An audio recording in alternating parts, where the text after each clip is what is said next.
पक्षी प्राणी अहो सगळी बहीण होऊ लागली होती. या घडणाऱ्या गोष्टींचा या शिवनेरीला थांग लागेना. सारी धरती भारावून गेली होती. त्या दर्याला, त्या सूर्याला, उभ्या आसमानाला जाणवलं की या शिवनेरीवर भव्याचं रक्षण करणारा जन्म घेतोय. आणि तितक्यात काय झालं? अहो काय झालं मंडळी? एक बाई पळत आली आणि काय म्हणते? अहो ऐकलं का? अहो ऐकलं का? अहो ऐकलं का? बाळ बाळाची सुखाची आहे. राणी साहेबांना मुलगा झाला. शहाजी राजाला पुत्र प्राप्त झाली. मंडळीचा दिवस कोणता होता?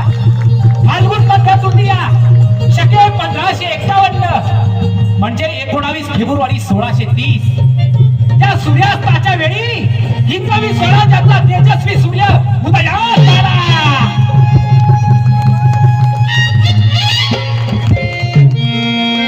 स्वराज्याच्या दिवसात उगवला नवा. स्वराज्याच्या दिवसात उगवला नवा. स्वराज्याच्या दिवसात उगवला नवा. जिजाऊच्या पोटी बाळ जन्मला शिवा. बाळ